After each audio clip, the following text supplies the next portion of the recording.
적어서 10시 반으로 바꿨는데 오늘 내용이 좀 많아요. 그래서 1시간 넘게 걸릴 것 같고요. 1시간 이후에 나가시는 거는 자유예요. 그냥 알아서들 나가시면 돼요. 뒤에는 어차피 사례들이라서 그냥 뭐 많은 사례를 보느냐 조금 덜 보느냐 그런 차이일 것 같아요.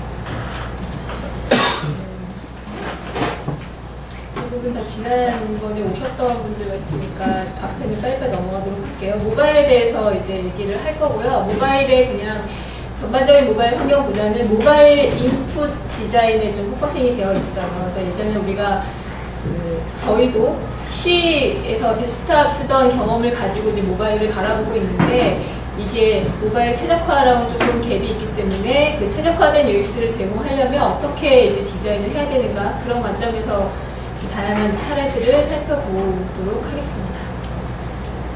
지난번에 이제 배달을 했고 오늘 루크가 했던 워크숍 내용을 드리도록 하겠습니다. 루크는 다들 워낙 유명하니까 다들 아시죠? 여기 이제 개인 사이트에 가면은 지속적으로 활동하는 그런 내용들이 다 나와 있고요. 이베이에 있다가 야후에 있다가 개인적으로 만든 저도 이번에 처음 알았는데 맥책이라는 게 트위터에서 인수를 했대요. 그렇게 하고 지금은 개인적으로 아이디에이션 플러스 디자인 저렇게 해서 컨설팅 같은 일을 하고 있다고 합니다. 웹폼 디자인은 이제 보신 분들 많으실 거예요. 웹 환경에서 효율적인 폼 디자인을 어떻게 할 것인지를 실제 테스트 기반으로 해서 좀 되게 구체적으로 정의를 했었죠. 그래서 그때 이제 PC 웹 환경에서 이제 저런 얘기를 했다면 작년에 모바일 퍼스트라는 책을 다시 또 냈습니다. 여기서는 모바일 환경 하에서 이런 인풋 디자인, UI 디자인을 어떻게 할 것인지를 구체적으로 얘기를 하고 있고요. 앞에 웹폼 디자인은 이제 저희 우리나라의 번역서가 나와 있는데 모바일 퍼스트는 아직 안 나온 것 같아요. 그래서 이거 워낙 루프가 유명하니까 곧 나올 것 같은데 오늘 워크숍에서 했던 내용 전달하는 게 상당 부분이 저 책에서 나온 것 같거든요. 그래서 구체적인 사례나 샘플들을 좀 더 다양하게 알고 싶으시면 저 책을 한번 보시는 것도 좋을 것 같아요. 어차피 그림이 많지 않을까 라는 생각이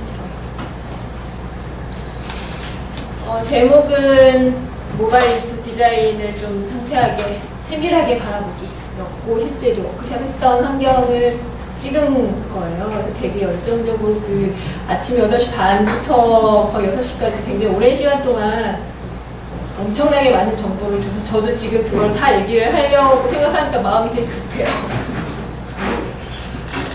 지난번처럼 이제 각각의 스피커들이 전하려고 하는 핵심 요지가 뭘까라고 이제 생각을 하면서 꼽은 건데요. 이제 루크가 얘기하는 거는 뒤에 나오는 게 굉장히 많은 구체적인 사례들이 나와요. 근데 사례는 지금까지 우리가 봤을 때 최적화된 거라고 볼 수 있는 거고 앞으로 또 어떻게 또 최적화된 샘플들이 나올지 모르잖아요. 그래서 기본적으로는 우리가 지금까지 당연하다고 생각했던 것들을 다시 모바일 환경에서 다시 생각하는 게 필요하다라는 게 주제라고 느껴졌고요. 그래서 모바일이 단순히 그냥 스크린이 바뀐 거, 스크린이 좀 작아졌다 뭐 이런 게 아니라 아예 이 모바일을 사용하는 컨텍스트나 혹은 모바일 디바이스가 가진 이런 것들을 생각을 해서 좀 다시 생각할 필요가 있다. 이런 관점에서 한번 보시면 좋을 것 같아요. 저도 그 부분이 제일 이 워크숍 하면서는 액티비티도 있었는데 되게 당연하다고 생각했던 것들을 다른 방법으로 정의를 하면서 이제 그런 게 조금 새로운 경험이었거든요. 그거를 주제 센턴스로 뽑았습니다. 처음에 이제 이거 들으셨던 분은 잠깐 보셨을 텐데 일단 모바일이 매스미디어가 되어가고 있다라는 얘기를 하고 있는 거예요. 프린트 책이나 이런 거에서 오디오 기기들이 쭉 넘어오다가 PC, TV, 그 다음에 PC에서 인터넷 환경, 그 다음에 이제는 모바일로. 그러니까 모바일이 이제는 매스미디어가 되어가고 있다. 실제로 모바일을 활용해서 미디어 콘텐츠를 많이 사용을 하고 있고요. 쇼핑을 한다던가 그런 것들이 계속해서 증가를 하고 있기 때문에 보유하고 있는 유저의 수도 계속해서 늘어나고 있고요. 그렇게 바라보고 시작을 하고 있습니다. 그리고 웹이 이제 프린트 환경에서 넘어왔는데 웹이 프린트에서 웹으로 넘어오면서도 되게 많은 시행착오가 있었잖아요. 그래서 그런 걸 경험하면서 지금 상당히 웹에 이제 최적화된 환경이라고 저희가 이제 볼 수 있는데, 현재 시점에서는. 예전에 프린트가 웹이 아니었듯이 모바일도 데스크탑 PC가 아니다. 모바일 자체의 중심을 두고 좀 생각을 해야 된다라는 거를 기준으로 하고 있습니다. 그래서 그 모바일 UI도 네이티브 앱이랑 모바일 웹이랑 이제 두 축이 있잖아요. 그래서 그거는 웹 디자인, 웹폼에서 시작을 했기 때문에 모바일 웹 환경에 대해서도 이제 관심이 많고 거기에 대한 얘기들도 많이 하고 있습니다. 그래서 그 두 가지를 얘기를 할 텐데 이렇게 섞여 있어요. 이거는 모바일 웹, 이거는 뭐 네이티브 이렇게 구분된 건 아니고 보시면서 이거는 웹에서는 이런 거를 고민을 하겠구나, 네이티브는 이런 특성이 있구나라는 거를 보시면 되겠습니다. 실제로 이제 모바일 유저들의 그런 사용 형태, 대표적인 사용 형태를 보자면 트위터를 일단 55%의 유저가 모바일에서 쓰고 있고 트윗 40%가 모바일에서 나오고 있어. 근데 이제 사실 이거가 중요하다기보다는 여기서 하고 싶은 얘기는 16%의 새로운 유저가 모바일에서 시작한다. 이 얘기는 새로 시작을 하려면 상당히 많은 일들을 해야 되잖아요. 이름도 입력해야 되고, 가입도 해야 되고, 뭐 여러 가지 이제 입력을 해야지 이 서비스를 시작할 수 있는데, 거의 20%에 가까운 사람들이 저렇게 시작을 하고 있다는 거에 지금 주의 깊게 보고 있는 겁니다. 그렇기 때문에 모바일 인풋 디자인이 중요하다고 얘기를 하고 있는 거고요. 페이스북 역시 50% 유저가 모바일을 쓰고 있고 모바일 웹 트래픽이 50%가 됩니다. 원래 페이스북은 모바일 웹을 좀 처음부터도 강조를 했기 때문에 더 사용량이 많겠죠. 그리고 모바일에서 사용하는 사람이 데스크탑 사용이 2배가 된다라는 얘기도 있습니다. 그래서 이 SNS에 어찌 보면 이제 페이스북, 트위터 하면 그 메이저 SNS라고 볼 수 있는데 이 두 개의 SNS의 반 이상의 유저들이 모바일을 쓰고 있다는 걸 이제 많이 쓰고 있는 거죠. 우리 회사에서도 모바일에 집중된 서비스들을 좀 많이 만들고 있잖아요. 점점 모바일 사용량이 늘어나고 있다는 거를 눈으로 볼 수가 있고요. 간단한 이제 모바일 앱에 대한 이런 실제 사용에 대한 얘기들을 보자면 31% 정도가 6개 이상의 일주일 동안 6개 이상의 다른 앱들을 사용을 하고 있고요. 한 40% 정도가 한 달 동안 다운받은 다음에 한 달 동안 그 앱을 쓰고 있다라고 얘기를 해요. 그러면은 한 60% 정도는 그냥 한 달 안 되어도 다 사라진다는 거잖아요. 그리고 14%만이 6개월 동안 계속 지속되는 걸로 그렇게 나오고 있다고 합니다. 그리고 26%는 다운로드 받고 한번 열어본 다음에 다시는 열어보지 않고 또 26%는 반면에 11번 이상 사용을 하고 있다고 하고요. 그리고 한 달 평균 스마트폰 유저들이 2.5개의 새로운 앱을 다운을 받고 있고요. iOS 탑 차트에 들어가려면 8만 다운로드 정도가 되어야 된다고 합니다. 이제 아까 네이티브든 웹이든 이제 이런 모바일 서비스를 만들려면 플랫폼을 고려할 수밖에 없는데 플랫폼이 종류가 굉장히 많습니다. 그래서 저희 이제 익숙한 거는 안드로이드, iOS, 윈도우즈 정도고 그 외에 바다도 들어가 있고요. 하면서 만드는 것도 있고 굉장히 많은 이 플랫폼들이 있는데 사실 이거를 다 대응을 한다는 게 힘든 일이잖아요. 그래서 그 대응하는 전략을 제안을 하고 있는 게 있습니다. 일단 이제 많이 쓰고 있는 하루 동안 사업 뷰가 있다는 유튜브의 그런 전략을 보면 15%가 모바일에서 데일리뷰가 있는데요. 안드로이드랑 아이폰에는 인스톨되어서 앱이 인스톨된 상태로 나가고 있고요. 윈도우즈 같은 경우는 앱스토어에서 다운로드를 받도록 합니다. 그리고 나머지 OS들은 웹에서 커버하는 걸로 그렇게 전략을 가져가고 있습니다. 사실 이게 모바일에 대한 전략이라기보다는 얼마만큼 구현할 건가에 대한 얘기인 거죠. 그래서 이제 네이티브 앱이랑 웹 베이스 버전은 이제 두 개를 가져가야 될 텐데, 이제 그럴 때 네이티브 앱에서는 네이티브에 들어가기 때문에 그런 이제 기능적인 강점들이 있잖아요. 그래서 그런 것들을 활용을 해서 좀 코어 밸류, 서비스의 코어 가치에 좀 빠르고 쉽게 접근하기 위한 그런 고민들이 필요할 거고요. 웹에서는 일단 그냥 모든 플랫폼이 접근 가능하다라는 수준으로 이렇게 보면 어떻겠냐라고 얘기를 하고 있습니다. 이거는 잘 보셨을 것 같아요. 처음에는 내비게이션, 기존에 우리 웹에서 쓰던 경험 비슷한 거죠. 내비게이션으로 들어가서 컨텐츠를 찾아가는 그런 게 이제 바뀌어서 컨텐츠 퍼스트고 내비게이션 그 다음이다. 어제 그 신현석 PD님이 그 루크가 올린 아티클을 번역해서 컨퍼런스에 올리게 됐는데 비슷한 내용이에요.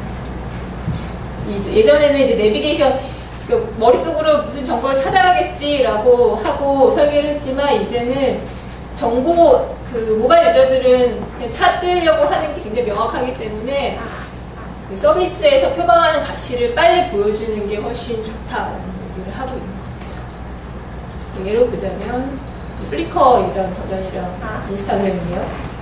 이거 와갖고 막 생각하면서 뭐가 업데이트됐고 뭐 이런 거를 이제 머리를 생각하면서 가기보다는 이 앱에서 보여주고자 하는 내용을 정면에 부각하는 게 훨씬 유저들한테는 편리하겠죠.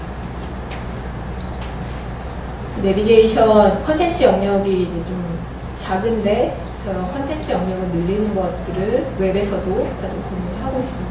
실제 페이스북에서도 내비게이션 영역의 많은 정보들을 계속해서 줄여가지고 지금은 이제 4개 간단하게 최소화를 한 상태고요. 그리고 역시 내비게이션 측면에서 이제 하단에 있는 그 고정된 버튼들에 대한 얘기인데 지금 웹 기반으로 된 화면인데요. 일단 저렇게 가져가려면 자바스크립트가 필요하고 화면 영역도 차지하고 특히나 안드로이드는 밑에 있는 거랑 너무 이제 가까워서 좀 에러가 날 확률이 있기 때문에 주의를 해야 될 필요가 있는 영역이에요. 근데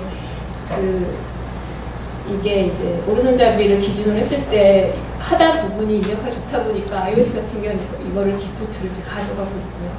안드로이드가 좀 피지컬리 이게 가까운 것 때문에 좀 문제가 있을 수 있는 부분이죠.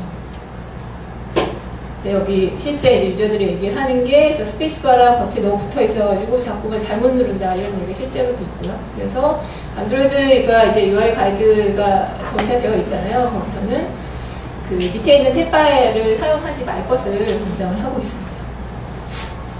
통화 버튼도 저는 여기다 올려놓죠.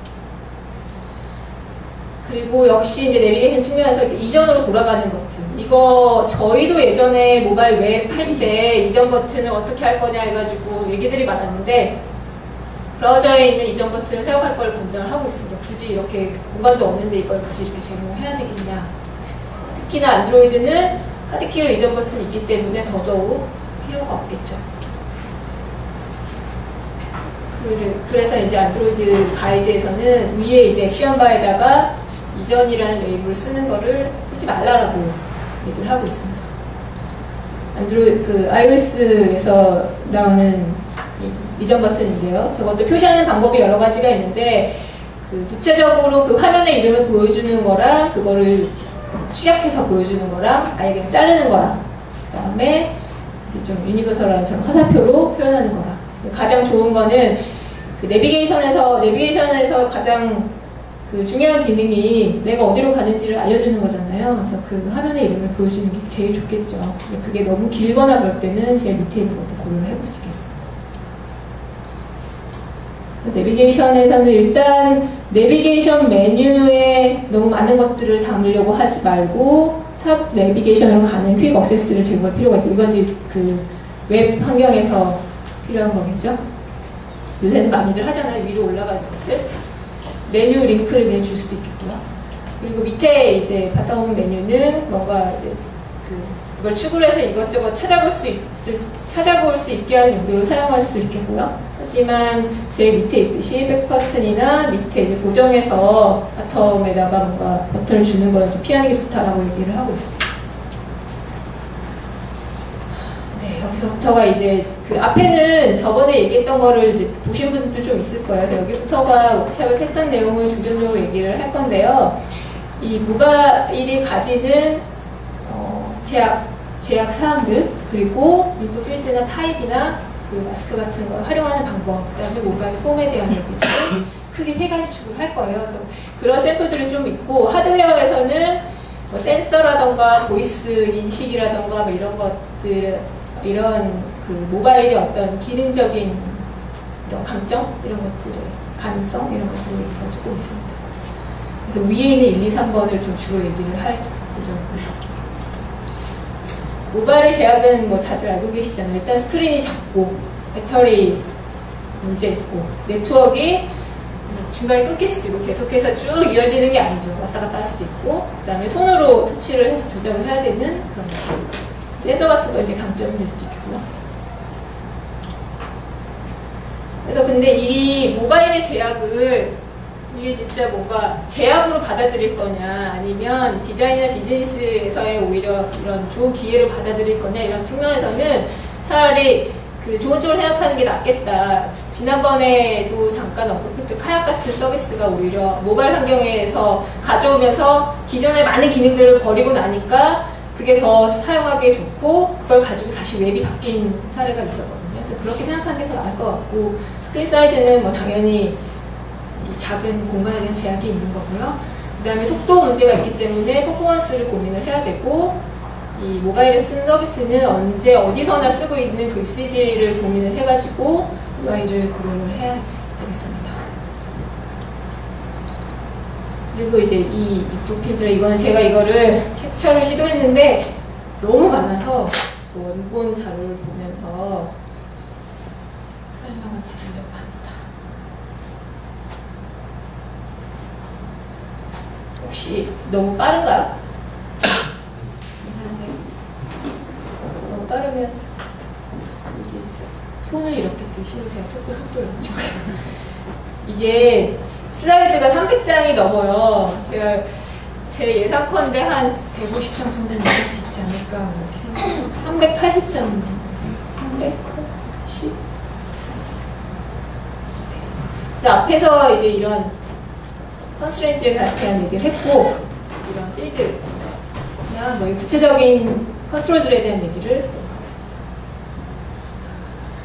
하겠습니다. 이거는 이전에 다 아시죠? 체크박스, 레디오 버튼, 필드, 드랍다운 뭐 이런 것들 종류들이 있는데, 이게 이제 아이폰에서의 디바이스 옵티마이즈드 UI 컨트롤 지금 피커가 나왔는데요. 디바이스 옵티마이즈드 컨트롤이 뭘까요? 생각해 본 적 있으신가요? 디바이스 옵티마이즈드 UI 컨트롤은 일단 기본적으로 터치하기에 좋은 사이즈라고 생각을 하시면 됩니다. 터치하기 좋게 만들려고 이제 이런 애들이 고민해서 나온 거죠. 예전에 드랍다운 쓰고 PC에서는 데스크탑에서는 그런 것들을 이런 방식으로 이제 고민을 하게 된 겁니다. 안드로이드에서도 똑같은 그런 종류의 정보를 이런 식으로 화면에서 시원시원하게 누르기 좋게 제공을 하고 있죠.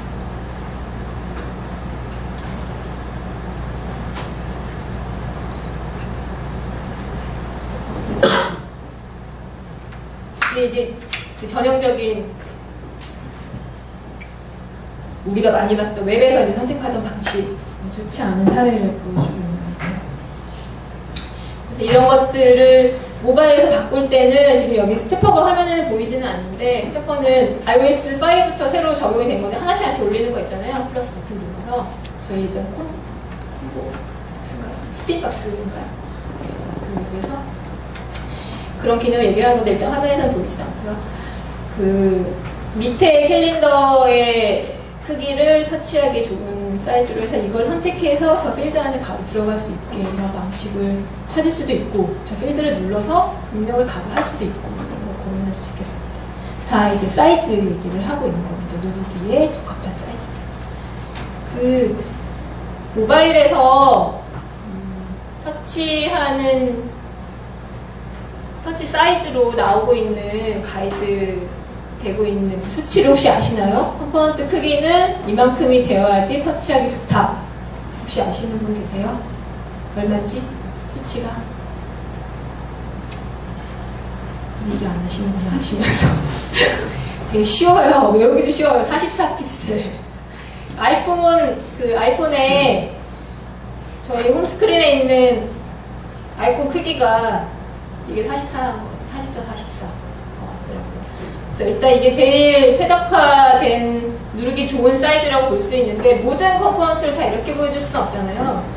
그래서 이제 약간 트리키한데 화면 안에서 여백이랑 이런 것들을 같이 잡아서 44로 44, 사실 30까지도 눌러 주기는 한다고 해요. 그래서 그런 것들을 감안해서 것들을 잡을 수 있겠고요. 그거보다 너무 작아지면 이제 문제가 되죠. 기본적인 어떤 전제가 무너지는 거예요. 터치하기에 작은 사이즈는 모바일 최적화랑 거리가 멀어진다고 볼 수 있겠습니다. 이거는 구글 플라이트인데요. 혹시 써보신 분 계세요?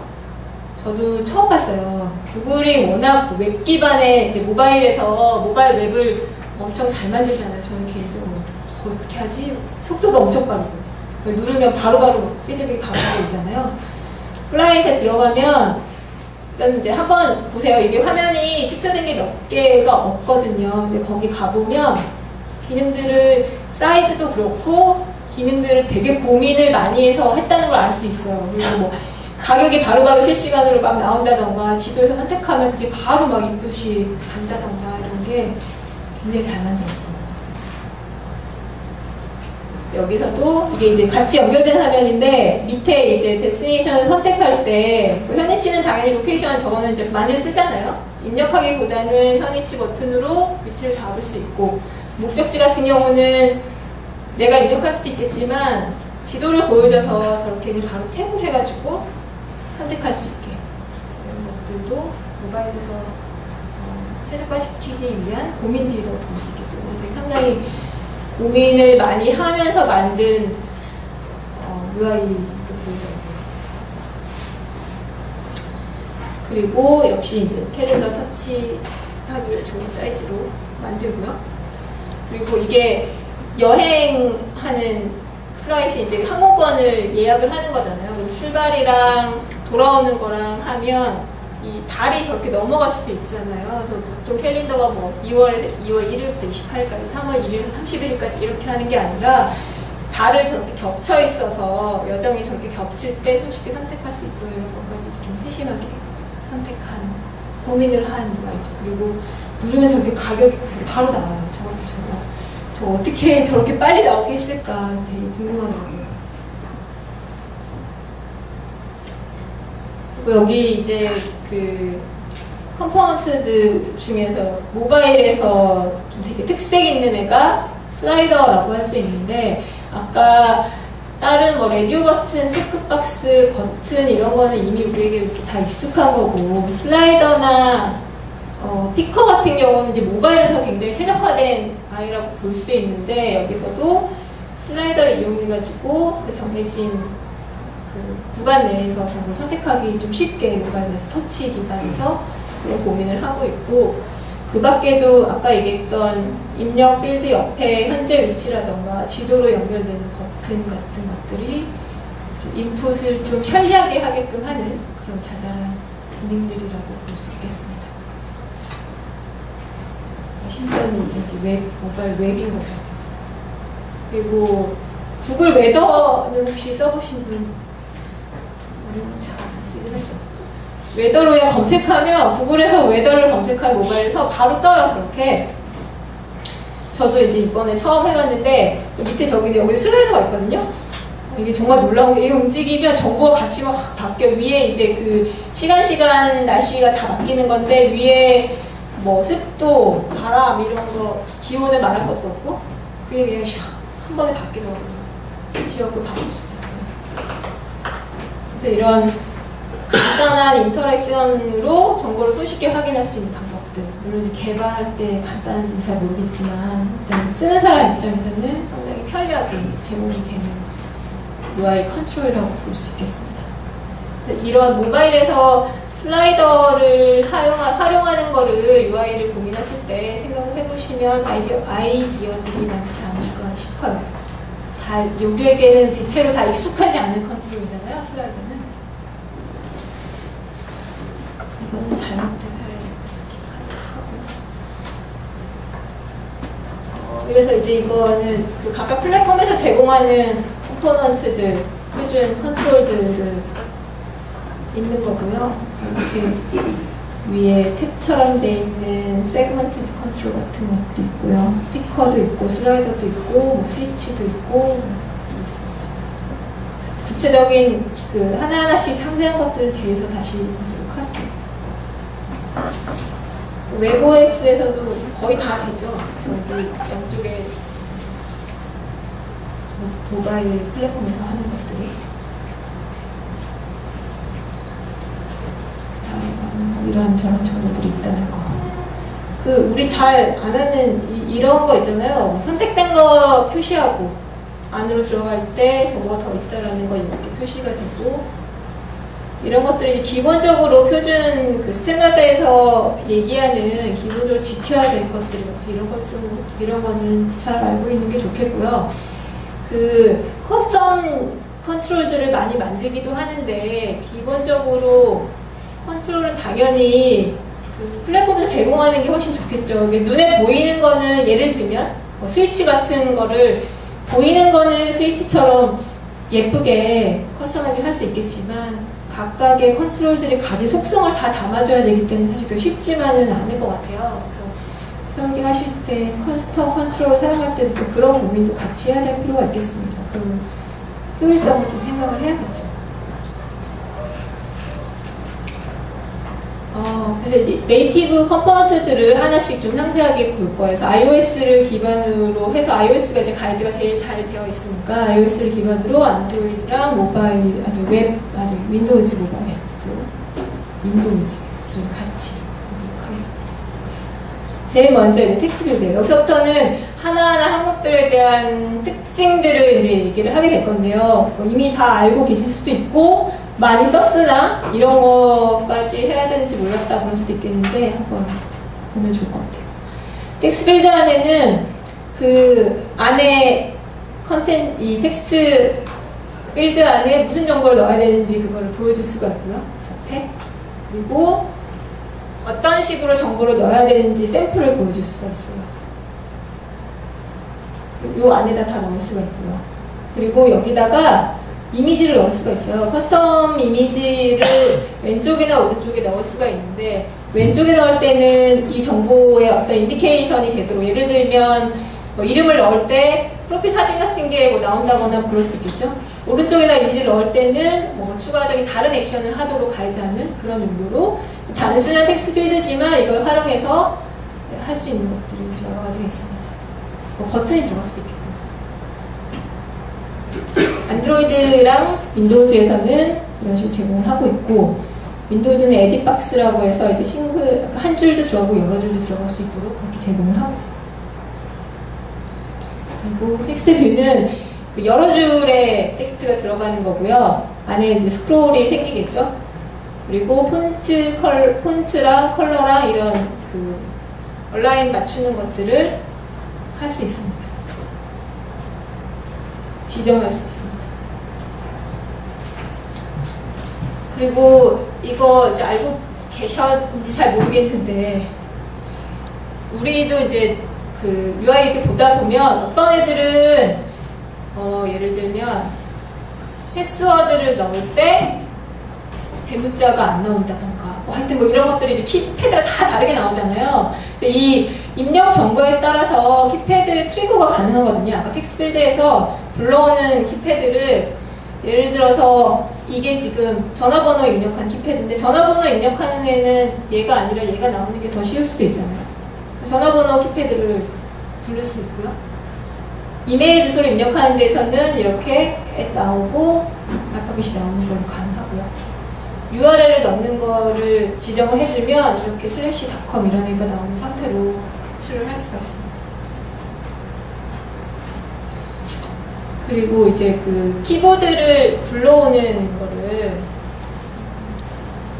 패스는 이제 많이들 써보셔서 익숙하실 텐데, 이게 단순한 텍스트 필드를 쓴 건데 이 안에다가 아까 플레이스홀더라고 하는 가이드가 되는 팁을 넣어주고 버튼을 넣고 얘가 움직이면 얘 누르는 순간 키패드 올라오고 여기 댓글 입력하는 거 다 보이고 이러잖아요. 그래서 이런 게 이제 UI에 대한 고민인 거죠. 버추얼 키보드를 어떤 방식으로 억세스하게 만들 건가, 이런 고민도 할 수 있겠습니다. 되게 단순한 이제 필드를 활용하는 건데 보여지는 방식에 따라서 훨씬 좀 더 재미있게 쓸 수 있겠죠, 유저 입장에서는. 그 다음에 이제 서치바입니다. 서치바는 이게 텍스트 필드에서 약간 변형된 형태라고 보시면 될 것 같아요. 앞에 이제 이 안에서 뭘 하는가 보여주는 거 검색이니까 이제 이 돋보기를 보여줬고요. 제일 끝에는 클리어 액션을 달 수가 있어요. 안 나올 수도 있고요. 이건 옵션으로 여기 안에다가 검색어의 예제를 보여줄 수도 있고, 북마크 버튼이 여기에 올 수도 있고, 클리어 버튼이 올 수도 있고, 검색하는 버튼이 올 수도 있겠고, 이런 식으로 활용을 할 수가 있습니다. 그리고 이 백그라운드를 지정을 할 수가 있고요.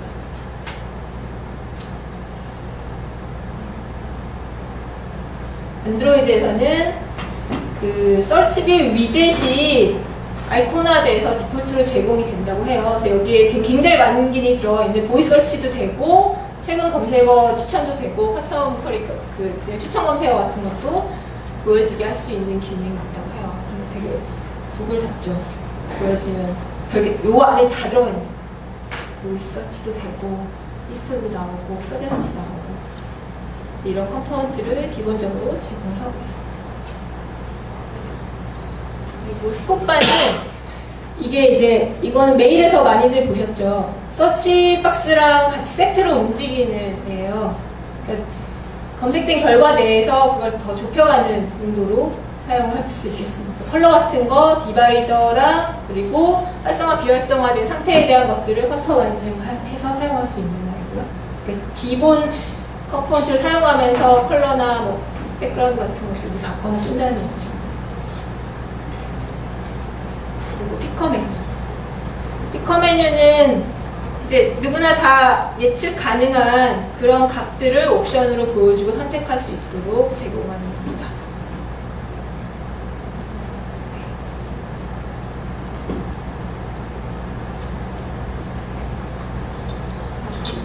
이게 정보가 너무 많거나 여러 가지 때는 테이블 뷰로 해서 사용할 수 있고,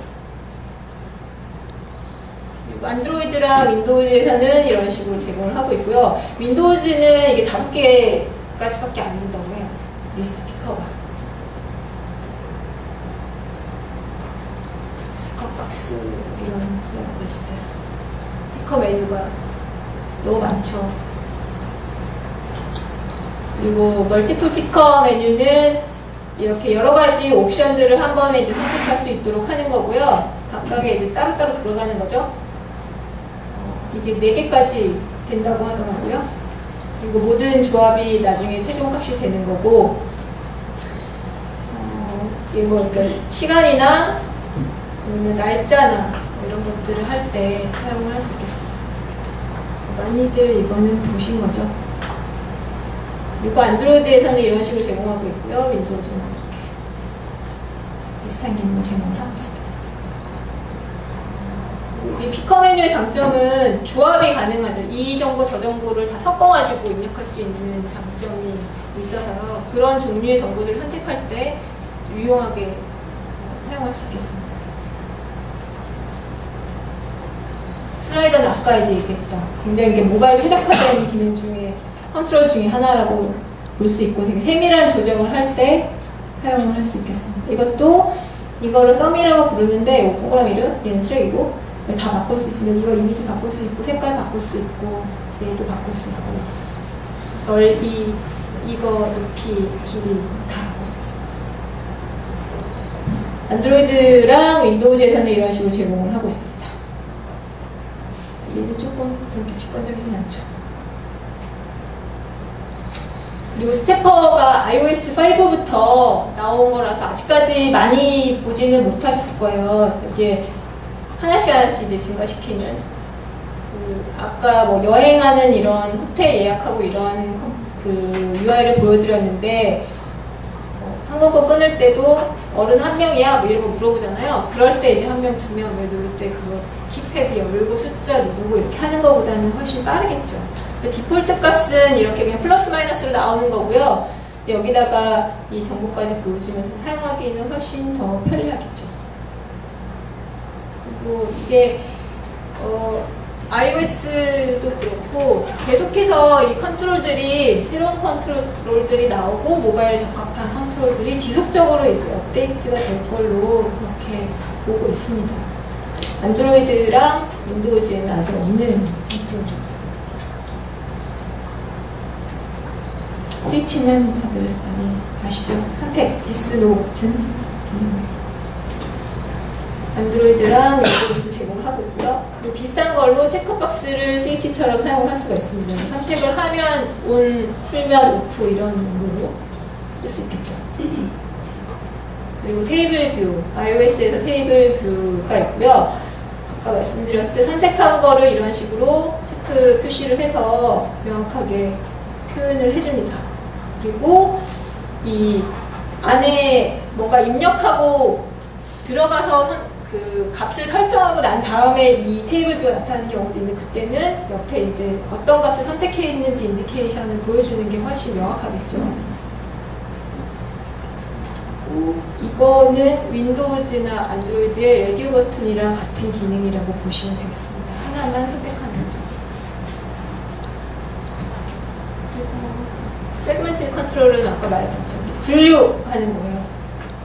5개의 그거보다 작은 세그멘트를 나눌 때 그 안에서 중복되지 않는 값들을 분류해서 둘 때 활용할 수 있겠습니다. 앱스토어 같은 데서 이제 저도 많이 보죠. 버튼은 다양한 버튼들을 많이 제공을 하고 있고요. 역시 안드로이드 마찬가지고요. 윈도우즈도 버튼 종류가 있습니다. 얼럿은 그 에러가 있을 때 띄워주는 얼럿이랑 정보를 입력할 때 쓰는 용도로 2개를 다 사용을 하고 있습니다. 안드로이드 iOS. 액션 시트는 뭔가 사용자가 어떤 기능을 했을 때 그 안에서 다른 선택지가 있을 때 그걸 보여주는 거고요. 그리고 캔슬 버튼이 들어가게 되죠. 그리고 그런 이제 선택할 수 있는 옵션을 보여줄 때도 있을 뿐만 아니라 뭔가 삭제한다던가 그런 좀 이렇게 크리티컬한 태스크를 수행할 때 확인하는 용도로 사용을 할 수가 있습니다. 이것도 역시 그 커스터마이징 블랙이랑 블루 스타일, 레드 버튼 이런 것들을 커스터마이징 할 수 있습니다. 이거는 커스터마이즈한 액션 시트의 모습이고요. 그 구글 같은 경우는 롱탭 하면은 컨텍스트 메뉴가 뜨는 거잖아요. 그래서 그거랑 액션 시트랑 비슷하다고 보시면 될 것 같고요.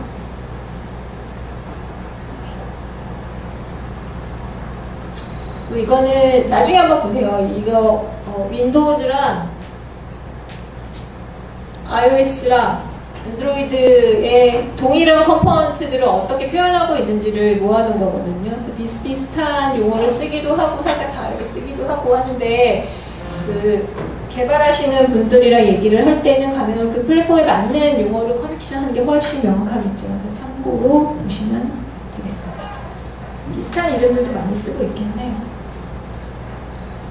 그래서 이걸 종합해서 한번 이제 어떤 컴포넌트들이 있는지 화면 상에서 보자면 일단 이런 거 레이블이 있고요. 그 다음에 슬라이더 이렇게 있고 스위치 버튼 이렇게 쓸 수 있고요. 그 다음에 아까 얘기했던 뭔가 항목을 선택하고 나왔을 때 그 인디케이션 해주는 내가 어떤 항목이 지금 선택되어 있는지를 표현해주는 그런 컴포넌트들이 있습니다. 이거 잘 저희도 UI 설계할 때 잘 안 지키는 것 중에 하나거든요. 사용자들한테 훨씬 어떤 상태가 되어 있는지를 확인할 때 되게 유용한 정보죠. 텍스트 필드 안에 이런 플레이스홀더를 넣어서 어떤 정보를 입력할 수 있는지 보여줄 수 있고요. 바로바로 입력할 수 있게 이런 키패드 올라오는 건 당연한 거고요. 그래서 모바일 이런 컨트롤들을 디자인을 할 때 생각해야 될 4가지를 이제 정리를 한 거예요. 제일 먼저는 터치를 감안해서 터치 퍼스트 아까 얘기했던 사이즈나 이런 것들을 감안을 해서 터치하는 것들을 감안해서 설계를 해야 되겠고요.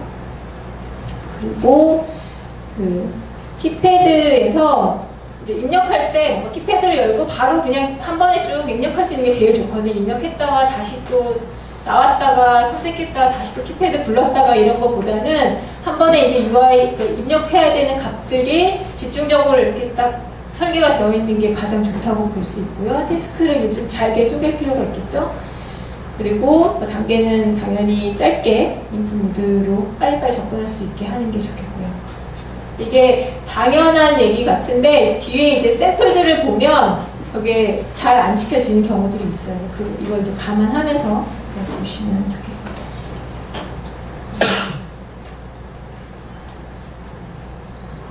이런 터치 퍼스트 같은 경우는 이거 지금 여기도 보면 이거 얘는 스위치 같은 형태고 다음 거는 버튼처럼 되어 있잖아요. 누르는 사람 입장에서는 버튼처럼 되는 게 더 빨리 선택을 할 수도 있겠죠. 터치 기반의 어떤 인풋들의 모습을 지금 보여주고 있는 거예요. 그리고 미리 입력값을 좀 넣어서 사람들이 선택하기 쉽도록 하는 그런 것도 고려를 해볼 수 있겠습니다. 이게 태그 넣는 건데 웹에서 하듯이 여기에 태그가 이렇게 들어가 있으면 이렇게 눌러가지고 바로 선택할 수도 있잖아요. 그런 것들을 생각을 해볼 수 있겠고요. 그리고 이제 메커니컬 컨트롤이라고 다시 이제 따로 모아놓은 건데요. 이거 이름이 메커니컬인 것처럼 물리적으로 우리가 많이 봤던 컨트롤들의 모습을 이제 모바일에 들고 오고자 슬라이더도 그렇고 다이얼 형태도 있고 스위치도 그렇고 이런 것들을 활용해서 좀 재미있는 UI를 또 만들어 볼 수가 있겠어요. 그러니까 실제 우리의 리얼월드랑 좀 비슷한 모습의 UI들을 고민을 할 때 생각해 볼 수 있는 컨트롤들입니다. 이거는 이제 나쁜 사례를 얘기를 한 거예요. 메커니컬 컨트롤을 너무 과하게 썼죠. 막 스위치, 슬라이더, 스태퍼 싹 다 있는데 뭔가 보고 알아보기 되게 힘든 사실 이런 것들은 이렇게 복잡한 메커니컬의 어떤 궁극을 보여주려는 얘기는 아닙니다. 좋은 사례로 이거는 지금 그림이 이거밖에 없어요. 이게 슬라이더 메뉴를 보여주는 예였는데요. 텍스트 크기를 조정한다던가 텍스트 사이즈를 슬라이더로 조정하던가 뭐 이런 것들을 보여주는 샘플이고요. 얘는 이 밑에 이거를 이제 움직이면 바뀌는 슬라이더는 조금 다른 적용인 거죠. 바에서만 움직이는 게 아니라 이런 식으로 응용을 해보는 때 이게 진짜 아까 얘기했던 뭔가 이 UI에 대한 고민을 좀 더 많이 그런 거라고 볼 수 있겠죠. 그리고 아까 좀 전에 나왔는데요. 이렇게 슬라이더 얘 움직이면 되고 지우는 거는 따로 딜리트 버튼이 없고 그냥 흔들어가지고 역시 모바일 가진 기능을 활용해서 UI를 간단하게 단순화시킨 샘플이에요. 웨이트봇이라고 체중 이런 BMI 이런 거 나오고 이런 거 보니까 이제 그런 체중 관리하는 앱이고요. 그리고 컨버트봇이라고 있는데 여기 나오는 게 뭐냐면 우리는 애초에 뭔가 이 앱을 만들 때 효율성을 생각한 건 아니야. 그냥 되게 재밌어 보이려고 만들었어 라고 이제 대놓고 얘기를 해요. 근데 이 돌리면서 이렇게 선택하는 재미는 있는데 비슷한 앱으로 굉장히 잘 만든 애가 있거든요. 그 재미와 효율성을 다 잡은 그런 애가 이거 까신 분 많이 있으실 것 같아요. 저도 이거 되게 좋아하는 앱인데 컨버트인가요? 이게 되게 단순한 UI만 갖고 있어요. 이게 서로 피커 같은 애가 움직이고 밑에 입력값이 있고 근데 저걸 조합을 해서 움직이기도 하고요. 밀어가지고 다른 값이 나오기도 하고 굉장히 빠르고 단순한 방법으로 원하는 값들을 빨리빨리 확인할 수 있는 장점이 있는 앱입니다. 터치, 아까 나왔던 터치 퍼스트라던가 UI를 좀 이렇게 컨덴스하게 만든다던가 이런 것들을 굉장히 잘한 사례라고 볼 수 있겠죠. 태스크도 잘게 쪼개고 커스텀 컨트롤은 이렇게 만들 수 있다는 거고요. 커스텀 컨트롤을 이제 예를 들면 한 얘기가 커스텀 컨트롤은 다양하게 이제 기본적으로 갖고 있는 애를 살짝 바꿔서 커스텀 컨트롤 할 수 있다는 얘기는 아까 말했던 이 모바일 UI를 바라봄에 있어서 옛날에 우리가 익숙한 어떤 컴포넌트에 이런 정보에 이런 걸 넣으면 맞겠지라고 하라는 게 아니라 그 안에서 이 컴포넌트 가진 속성 안에서 이걸 응용할 수 있는 방법들을 좀 많이 생각해보라라는 관점으로 얘기를 하고 있어요. 그래서 마인드셋을 바꿔라, 모바일을 최적화해서 바라보는 게 시작이다, 그런 얘기를 계속 하고 있는 겁니다.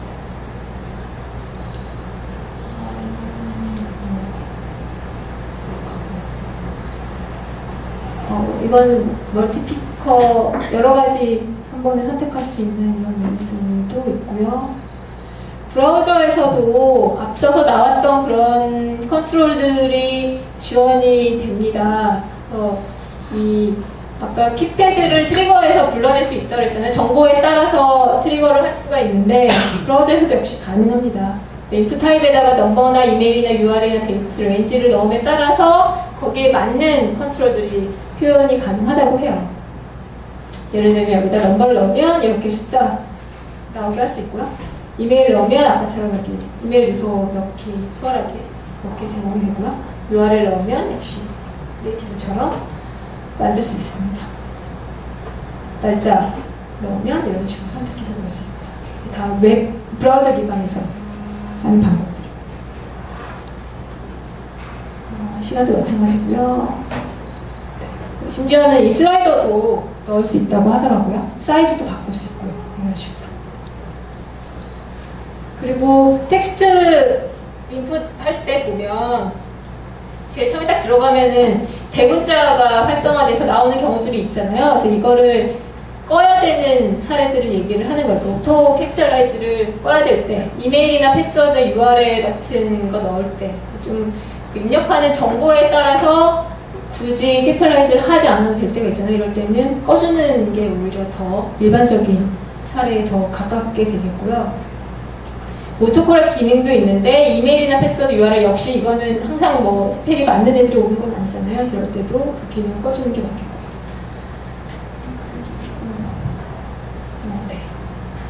언어에 맞게 포맷 제공하는 거는 당연하겠죠. 저희도 보면 영어 넣을 때랑 한글 넣을 때랑 좀 다르잖아요.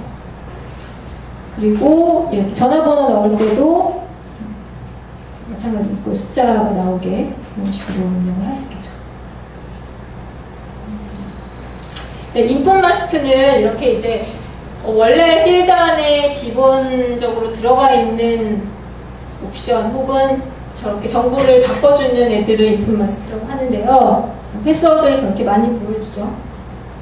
이것도 인풋 마스크고요. 여기 메일 주소만 앞에 이제 아이디만 넣으면 뒤에 메일 주소 자동으로 이렇게 붙는 이런 것도 인풋 마스크입니다. 이렇게 아이디만 넣으면 뒤에 이렇게 자동으로 이제 활성화되는 거죠. 인풋 마스크를 해놓으면. 똑같은데 구글에서도 안드로이드도 똑같은 기능을 제공하는데 좀 반대예요. 얘네는 이거를 입력하고 다음 필드로 옮겨가면 이게 자동으로 나타나게 이렇게 되어 있습니다.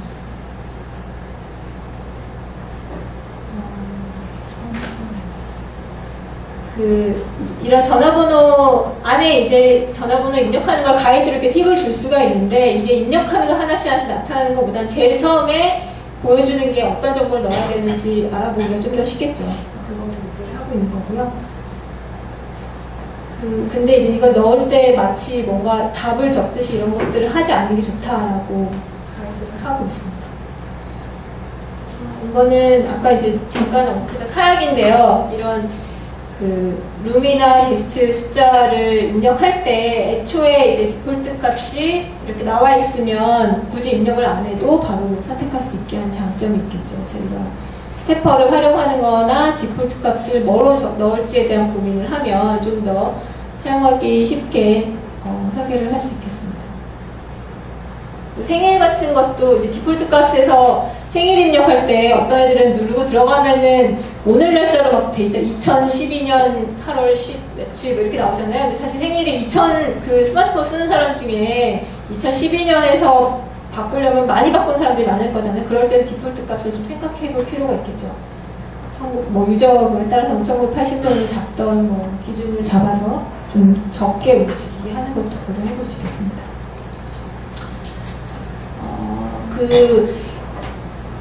아까 이제 필드 안에 텅 비어 있는 거랑 안에 이제 정보가 들어있는 거랑을 비교를 한 거예요. 어떤 게 입력 시간이 더 많이 걸렸나. 당연히 안에 필드에 정보가 들어가 있어서 가이드가 되어 있는 게 확실히 사용할 때 그 시간을 줄여주는 걸로 조사 결과가 있습니다. 그래서 이제 인풋 그 정보를 디자인할 때는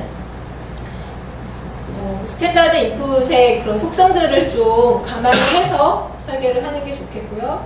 그리고 디폴트 값을 좀 다 고려를 해서 입력을 좀 덜하게 하는 게 좋겠고요. 인풋 마스크를 활용해서 좀 정확도를 높이도록 고려하는 것도 생각해 볼 수 있겠습니다. 다음으로 이제 모바일 폼이에요. 여기서 이제 실제 서비스들 사례를 이제 볼 수 있게 되는데요. 그 웹에서 보면 필드 그 입력하려고 누르면은 그 줌이 이렇게 확 되잖아요. 그것도 이제 모바일에 최적화된 하나의 형태라고 볼 수가 있어요. 근데 이거를 이제 사용할 때 좀 주의해야 될 게 있는데, 이렇게 확대되었을 때 정보가 막 이렇게 사라지는 경우가 있기 때문에 이걸 감안을 해서 디자인을 해야 됩니다. 이렇게 잘려버려. 무슨 정보를 넣어야 되는지 보이지 않게 된다던가, 뭐 이런 일들이 생길 수 있겠죠. 그래서 여기 이제 위에다가, 이거는 웹폼 할 때도 똑같이 얘기 나왔던 건데, 이 레이블을 위에다 달면은 정보가 잘리거나 그럴 확률이 좀 줄겠죠. 이거랑 같이 갈 테니까. 좀 생각을 해볼 수 있겠습니다.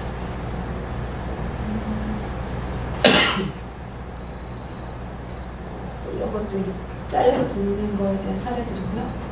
그리고 가로 모드 했을 때도 역시 잘릴 수 있기 때문에 이런 것도 좀 고려해야겠죠. 이것도 역시 위에다가 올려서 보면 아무래도 세이프할 확률이 높겠죠. 그리고 이거는 만들 때 넣는 것 같은데요. 이 값을 디바이스 그 포브로 해서 넣어 놓으면 자동으로 자기가 알아서 웹에서 읽겠죠? 조절이 된다고 하더라고요.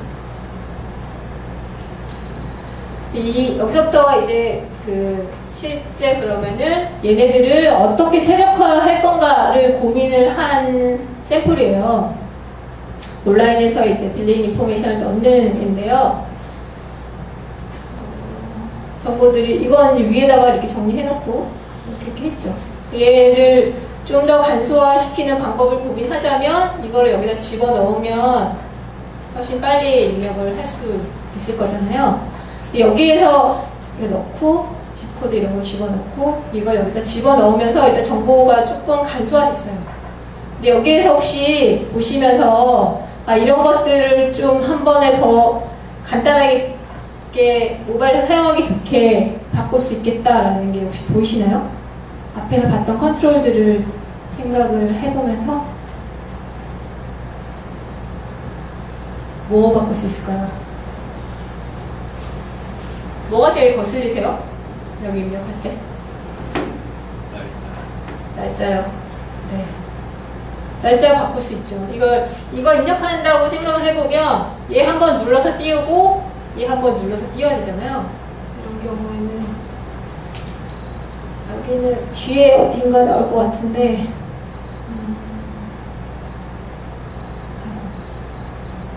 네, 일단 뒤에 다시 나올 것 같아요. 이거 합쳐가지고 한 번에 눌러서 선택하게 하는 게 훨씬 더 빠르겠죠.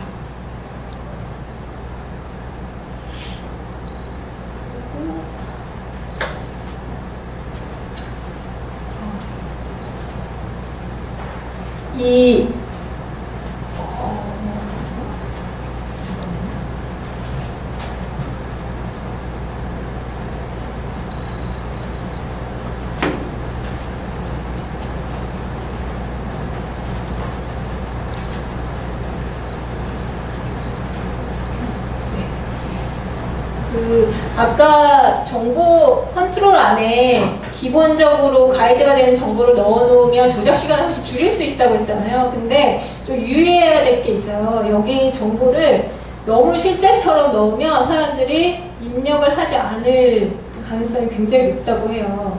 이 서비스에서 조사를 했던 거라고 하는데 이렇게 막 똑같은 되게 진한 글씨로 이렇게 했더니 99%가 정보를 입력하지 않고 다 보냈대요. 그래서 뭐 이렇게 색깔도 바꿔보고 그래도 여전히 뭐 한 60% 정도만 입력을 했다고 하더라고요.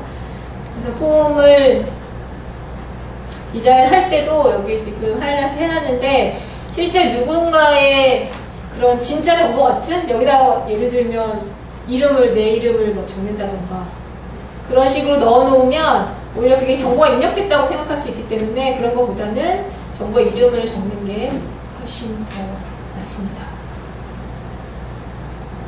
그리고 그 입력하는 순간 이제 당연히 이거 사라지고 그래야겠죠. 이거 겹쳐서 나타나거나 그러면 안 되는군요. 웨이블은 뭐 이렇게 정렬을 여러 가지로 할 수가 있고요. 여러 줄로, 안드로이드에서 여러 줄로 나타나게 할 수도 있고, 레이블 끝에 이런 이미지들을 포함시킬 수도 있습니다. 그리고 폼에는 당연히 이제 태스크가 이렇게 차례대로 순차적으로 들어가는 애가 있고, 필요할 때만 나타나는 애가 있고, 그리고 다 필요할 때마다 나타나는 애가 더 적합하겠네요. 그냥 이렇게 순서 없이 입력하는 폼이 있고, 필요할 때마다 나타나는 그런 형태의 폼들이 있는데요. 이런 것들은 이제 순서대로 이렇게 쭉 나타나는 거죠. 뭔가 등록하거나 가입하거나 이럴 때 자주 볼 수 있는 폼들이고요. 이거는 그냥 뭐 그때그때 필요한 정보들을 집어넣어야 되는 형태라고 볼 수 있겠습니다. 이거는 필요할 때만 나타나는 거, 예를 들면 이것도 지금 이 커맨드 누르는 순간 이렇게 정보가 표현되는 그런 형태고요. 그래서 하나의 인풋이랑 버튼을 가져가는 경우가 많습니다. 그래서 이제 모바일 폼 디자인 할 때는 이 아까 얘기했던 탑 얼라인 위에다가 컨트롤 위에다 레이블을 주고 이런 식으로 그 컬럼이 하나만 이렇게 쭉 생기도록 하는 게 훨씬 이제 안전하고요. 그리고 필드 안에 레이블을 넣을 수 있고요. 그리고 이런 뭐 여러 가지, 그러니까 숫자적으로 가는 거, 필요할 때만 넣는 거, 그리고 그 상황에 따라 나타나는 거에 따라서 좀 적절하게 바꿔서 활용을 할 수 있겠습니다. 로그인은 이 로그인하는 게 그 유저들이 로그인하면서 패스워드를 잃어버리는 경우가 82%나 된대요. 근데 모바일 사이트들이 보면 그런 정보들을 생략하는 경우가 많거든요. 그래서 거기에 대한 얘기들을 하는 건데 그런 필요한 정보들을 제공을 하라라는 얘기를 하고 있습니다. 그래서 이렇게 이베이 같은 경우는 패스워드 잃어버렸을 때 연결할 수 있는 채널을 둔다던가 링크드인도 마찬가지고요. 그리고 이건 나쁜 사례로 패스워드를 찾지 못했을 때 유선 사이트로 접속해라 이런 경우는 이제 되게 불편함을 야기하겠죠. 그래서 이게 모바일 인터페이스인가 뭐 이렇게 그 책에 나온 얘기를 인용을 한 거래요. 그래서 모바일이라고 해서 뭐 이런 정보들을 되게 축소시켜가지고 간략하게 만드는 게 그게 방법은 아니다라는 얘기를 하고 있는. 그 상황을 좀 고려를 해서 쓸만한 거리들은 다 채우려고 하는 쪽이 더 많겠죠. 요즘에 모바일에서 많은 정보들이 입력하고 확인을 하고 하니까요. 그래서 아까 나왔던 그런 중요한 피처들은 지우지 마라. 로그인할 때. 그리고 타입이나 그런 속성에 따라서 이제 인풋을 활용을 하고요. 패스워드를 보여주라고 하는데 이제 실제 이거 테스트한 사례가 있는데 우리 대부분 패스워드는 유선에서 우리 계속 할 때 아까 인풋 마스크처럼 뭔가 가려야 된다고 생각을 하잖아요. 근데 보여주라라는 얘기를 해요. 그런 것들 이제 뒤에서 예로 다시 보도록 할게요. 이런 패스워드면 뭐 아까 얘기했던 오토 캡처라이즈나 이런 것들을 없애는 걸 속성에다 집어넣는 걸 얘기를 하는 거고요. 속성에 따라 정보에 따라서 속성들을 정리를 할 필요가 있겠고, 그리고 이제 이거 실제 실험을 했대요. 제이콥 니슨이라고 사용성의 그루라고 할 수 있죠. 거기서 얘기한 게 패스워드를 마스킹 처리를 한다고 해서 이 보안성이나 이런 게 증가하는 게 아니다. 오히려 로그인 실패를 더 증가시킨다라는 실제 실험 결과가 있다고 해요. 모바일에서는. 왜냐면 모바일도 나만 보는 좀 환경이긴 하잖아요. 그래서 제안을 한 게 패스워드는 기본적으로 보여주고 숨기는 거를 이렇게 옵션으로 제공하는 게 오히려 낫겠다라고 얘기를 하고 있습니다. 이건 아까 말했던 이제 인풋 마스크 자동으로 나타나는 이런 정보들.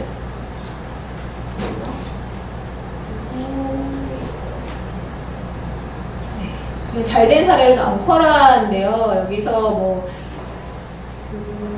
정보를 잘못 입력했을 때 이런 에러 메시지가 나오고 바로 가입할 수 있도록 하는 정보가 바로 표현이 모바일에서 바로 나오는 것들이 이제 장점으로 얘기를 하고 있는 거고, 그리고 다음에 왔을 때 내가 그 전에 로그인했던 정보, 물론 이제 그 우리 자동 로그인 같은 거 많이 있잖아요. 다시 바로 로그인할 수도 있지만 이렇게 선택해서 얘를 눌러서 들어갈 수도 있다, 이런 것들을 샘플을 보여주고 있습니다. 좀 간편하게 들어갈 수 있는 방법들을 고민을 하라는 거죠.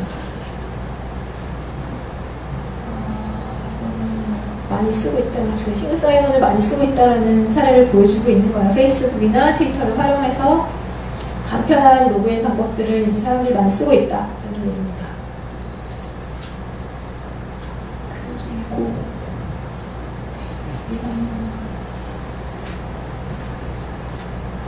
그래서 이제 가입 폼에서 보자면 여기 정보의 속성에 따라서 이런 정보들은 키패드가 알아서 올라오게 이렇게 이제 속성을 정의를 해줘야 되고요. 패스워드는 보여주는 게 디폴트고 하이드를 옵션으로 돌아. 그리고 세이브 해서 다음번에 바로 들어갈 수 있는 기능을 제공을 해라. 그리고 이런 것들, 뭔가 문제가 생겼을 때 연결할 수 있는 것들, 응급고리들을 제공을 해라라는 것을 로그인 화면에서 필요한 것들로 정의를 하고 있습니다. 이건 잘못된 사례, 이렇게 이제 아까 그 오픈 마스크가 지워져야 되는데 남아있는 이런 나쁜 사례를 보여주는 거고요.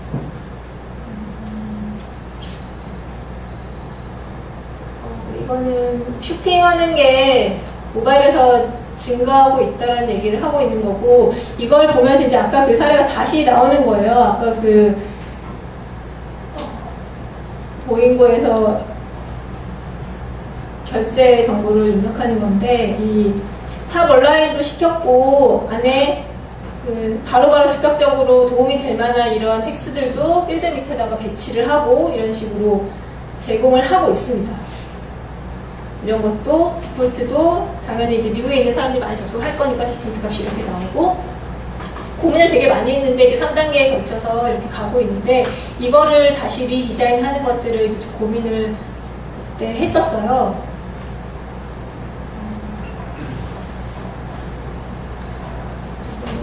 그 모바일에서 전화번호 입력하는 거에 대한 사례들 나오는 거 이렇게 과하게 보여주기보다는 기본적으로 많이 쓰는 애를 보여주고,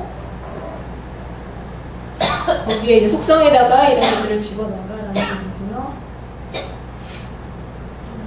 오픈 마스크, 그리고 아까 다시 돌아와서 이제 이거를 간단하게 할 수 있는 방법들, 이런 코드 넣고 카드 번호 넣고 이런 입력할 게 굉장히 많은데, 이게 막 21개 정도 되는 컴포넌트들을 나중에는 4개를 줄였어요. 이것저것 줄이면서 아까 얘기했던 날짜 같은 것도 줄일 수 있겠고, 이 카드 번호 관련된 정보 꽤 많은데 얘네들 크레딧 카드 관련된 정보, 이거 다 지금 크레딧 카드에 관련된 정보잖아요. 그래서 이거를 줄이는 방법에 대한 게 되게 인상이 좀 깊었어요. 너무 좀 과하게 줄인 것 같기도 한데, 이 제일 처음에 보여진 게 우리가 이런 카드를 다 받아라고 해서 보여줬던 건데, 이걸 입력을 하면 자동적으로 선택하는 게 맨 처음에 이제 고려가 된 거예요. 그랬다가 아예 얘를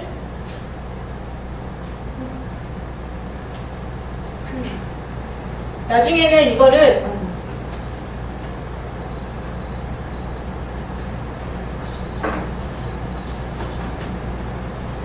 여기서는 크레딧 카드를 정보 넣으면은 이름이 당연히 나타나니까 이건 입력하지 않아도 되겠다. 그리고 날짜, 아까 얘기했던 날짜를 이렇게 한 번에 바꾸는 것도 가능하겠다.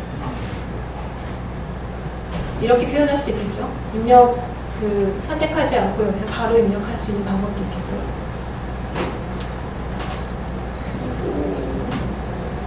그래서 이제 줄였어요. 이만큼. 다시 이 정보들을 이런 식으로 이제 간단하게 날짜랑 이런 거 남고 훨씬 단순하게 줄였죠. 3단계로 갔던 것들을 짧게 일단은 고쳤어요. 이거를 또 다시 더 줄여서 생각을 한 게 이제 카드 번호 입력을 하는 건데, 아까 얘기했던 텍스트 필드 안에 여기다가 이미지를 넣을 수 있다고 했잖아요. 그래서 카드 번호를 넣으면 자동으로 알아서 그 카드를 보여주는 방식이에요. 그러면 밑에 이제 정보를 표현하지 않아도 되겠죠. 여기다가 이거 좀 과하게 다 합친 것 같은데 그 카드 만기 날짜랑 이 코드까지 다 넣을 수 있게 고민을 했어요. 요 똑같은 필드 안에 날짜랑 코드를 어떤 방식으로 넣었을까요? 어떤 방식으로 넣을 수 있을까요?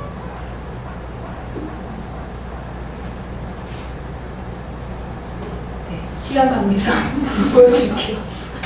딱 눌러서 뒤집는 거예요. 카드를. 뒤집으면 여기 이거 보고 아 이거 넣는구나 알겠죠? 이런 방식으로 할 수도 있다.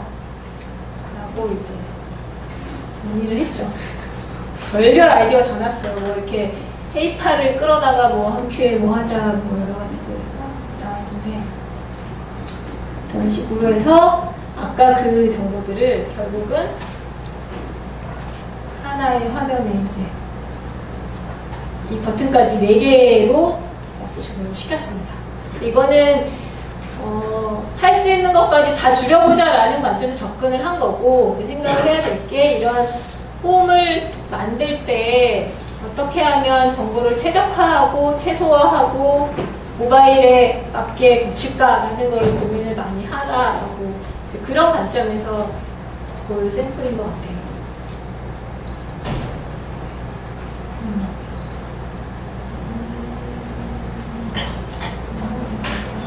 이거 그냥 한 번에 원클릭 버튼으로 사는 것 때문에 매출이 이만큼 증가했다. 그만큼 이제 모바일에서 단순할수록 돈 버는데도 영향을 미칠 수 있다는 얘기고요.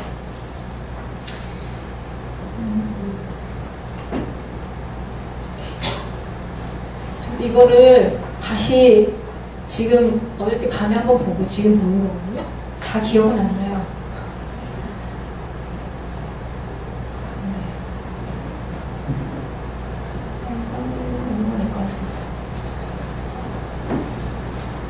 나중에 이제 이 슬라이드를 공유를 해드릴 텐데 참고로 보시면 될 것 같아요. 이메일에서도 이제 계속해서 모바일 구매가 늘어나고 있기 때문에 당연히 이제 이런 컴파운드들의 중요성이 인풋 디자인에 대한 중요성이 점점 커지겠죠. 돈 버는 거랑 또 연결이 될 테니까. 그 다음에 나온 것들은 이제 이 모바일, 이거 좀 재밌는데 앞에서 나온 게 지금까지 모바일에 최적화된 컨트롤들을 가지고 어떻게 UI를 더 효율적으로 만들 건가 쓰기도 좋고 터치에 맞게 그걸 고민한 거라면 여기서부터는 앞으로의 가능성이에요. 모바일이 가진 케이퍼빌리티 얘기가 나왔는데 모바일이 가진 특성들을 감안해서 고민할 수 있는 UI들이 아직 많이 남아있는 거죠. 그 어제 H레터 그저께인가? 거기에 샤프인가? 그게 사운드로 커뮤니케이션 하는 게 나오던데 그것도 이제 하나의 모바일이 가진 케이퍼빌리티를 활용한 새로운 인터랙션 사례라고 볼 수 있겠죠. 근데 이거는 워드렌즈는 다들 써본 적 있으신가요?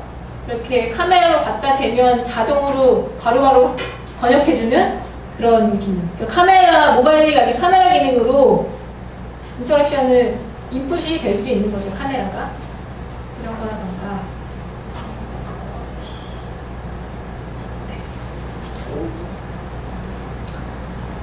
여기 반응, 로테이션, 그러니까 위치 추적하는 거, 멀티 터치 센서, 그 다음에 자이로스코프 하고 모션도 되고요. 그리고 비디오나 뭐 카메라로 캡처하는 걸로도 인풋이 될 수 있고, 카메라가 지금 앞뒤에 2개가 다 있잖아요. 그걸로 활용해서 가능한 인풋을 만들 수도 있고요. 오디오 지금 음성 검색 이런 것도 되고 시리도 나왔고 오디오 검색도 가능하겠고요. 그 빛의 밝기로도 이런 것들을 인풋이 될 수도 있다라고 얘기를 하고 있어요. 거리로도 가능하겠고 NFC는 뭐 RFID로 하는 걸 많이들 알고 계실 거고요. 블루투스나 이런 디바이스 커넥션들도 인풋의 하나로 이제 고민을 할 수가 있겠죠. 이런 모바일이 가진 이런 기능적인 장점들을 가지고 UI도 새로운 UI들을 할 수 있겠다라는 게 이제 앞으로의 전망이고, 이 뭐 로케이션 디텍션 지금 그냥 다들 쓰고 있는 거잖아요.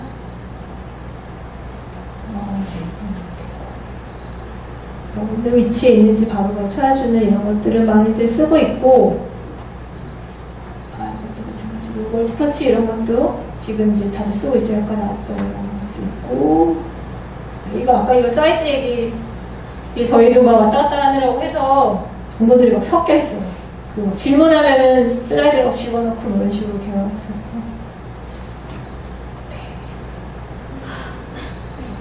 그리고 핑거 사이즈를 감안해서 디자인을 해야 된다. 엄지손가락은 핑거에 넣지 않는다고 다들 알고 계신가요? 이것도 나쁜 사례로 주었고.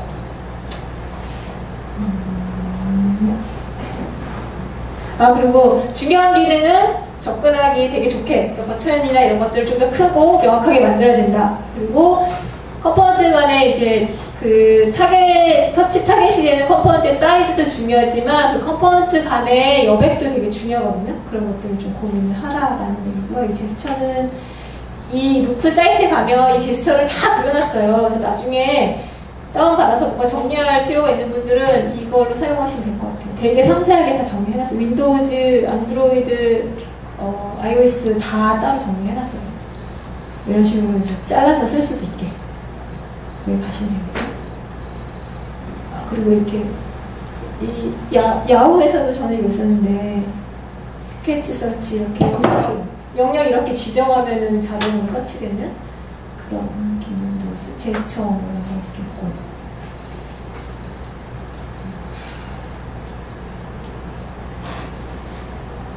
이런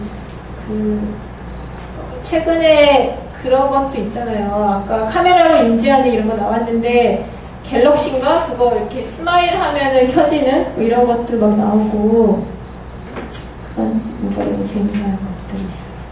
그리고 앱에 들어가면 그 앱을 어떻게 사용할지 설명해주는 것도 있잖아요. 이런 것도 여기서 제가 하는 게 가능하면 그 앱의 특성을 충분히 활용한 가이드가 좋지 않겠냐. 이게 클리어 앱이죠. 클리어가 인터랙션으로 굉장히 사람들 주목을 받았는데 정작 처음에 들어갔을 때 이게 투두 리스트를 더 넣는 앱이니까 설명도 그런 식으로 했으면 더 재밌지 않았겠냐 이런 얘기들이 나왔습니다.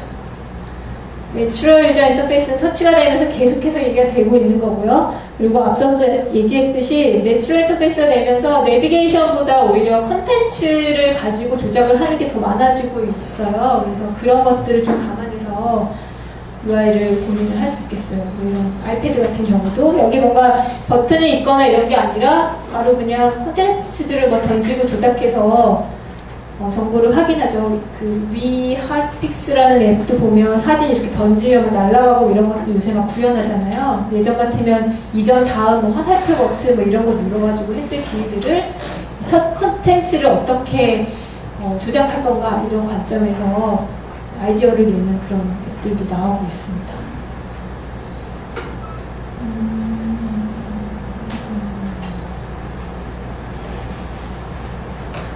가로 모드를 감안한 디자인도 필요하겠고요. 고민할 게 되게 많죠, 모바일에서는.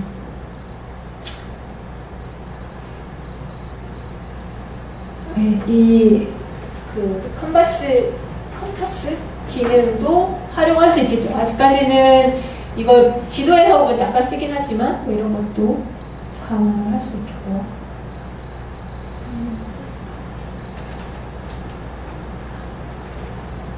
네, 이런 아규먼트 리얼리티는 많이 나와 있는데 아직까지는 잘 쓰고 있지는 않은데 이것도 확산이 되면 이런 위치 정보, 지역 정보를 제공하는 앱들에서는 유용하게 활용될 것이다 라고 얘기를 하고 있어요. 옐프 같은 경우는 이제 많이들 쓰고 있다고 해요.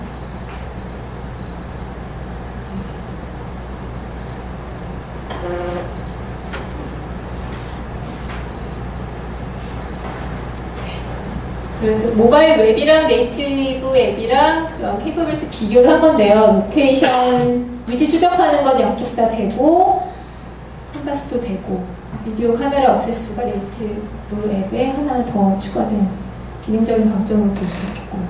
그러니까 모바일 웹에서도 웬만한 거는 이제 구현이 된다라고 보실 수 있겠습니다.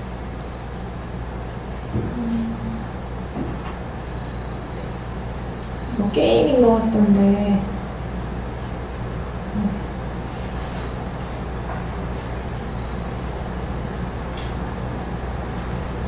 네, 이런 뭐 센서들을 활용해서도 활용할 수 있다고 합니다.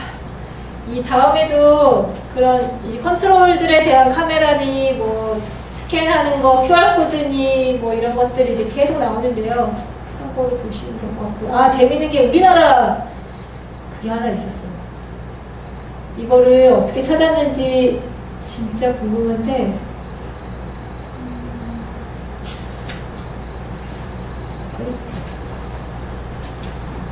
이거는 이제 그 스크린이 그 약간 그 뭐라 그러죠? 플루이드 스크린 같은 그런 거 얘기를 하는 거고요. 얼굴 확인, 로그인할 때 얼굴 확인해가지고 지금 iOS는 페이스 디텍션만 되는데 윈도우즈인가가 가족 사진을 뭐 넣어가지고 윈도우즈 8인가? 그걸로 인식해서 로그인이 가능하다고 하더라고요. 그런 식의 이제 사진 정보를 가지고도 컨트롤을 하기 시작했죠. 오디오는 뭐 알아서 넣고.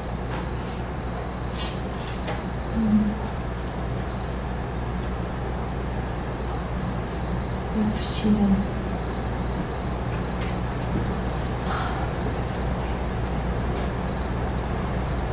그 우리나라 거 보여드리려고 하는 것 같은데 얼굴은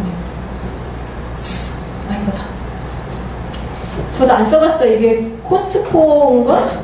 뭐 그런 것 같던데 그 앱에서 이걸 앱에서 하는 건가? 어떻게 하는 건지 알아요? 써봤어요? 어떻게 해요? 광고 되게 유명한 건데 가상 그 스토어로 아 맞다. 플러스 판매되는 맞아. 생각났어. 맞아요. 지하철 같은 데서 가짜로 저거 전시해놓고 이렇게 찍으면 주문할 수 있게. 저거를 샘플로 넣었더라고요. 이거 어떻게 읽고 찾았는지 잘 모르겠지만 이런 것도 있습니다. 여기까지. 이게 수없이 막 진행을 해서 정신 없으실 텐데 여튼 중요한 거는 아까 처음에 얘기했던 모바일 환경화에 이제 좀 최적화된 UI를 고민을 해 볼 수가 있겠고요. 그래서 시작은 그 플랫폼에서 가져가는 컨트롤들의 속성이나 특징들을 가지고 아이디어를 낼 수 있는 걸 고민해 볼 수 있겠고요. 또 그마저도 계속해서 업데이트가 되고 있으니까 그거를 감안을 해서 여러 가지 방법들을 좀 찾아봐야겠죠. 그런 게 있고 방금 보여줬던 이런 센서나 뭐 이런 보이스나 이런 것들까지도 확장을 한다면 모바일의 인풋들을 좀 더 편리하고 재밌고 빠르게 제공할 수 있는 방법들을 고민을 할 수 있을 것 같다는 생각이 듭니다. 혹시 질문 있으신가요? 질문 없으시면요. 이게 네, 이거 지금 하는가? 예. 네, 발표 내용은 여기까지고요. 저거 와서 막 급하게 막 달려왔는데 이거 교육에 대한 피드백이 넣는 거래요. 이거 보시고 그렇게 해주시면 되겠습니다. 수고 많이 하셨습니다.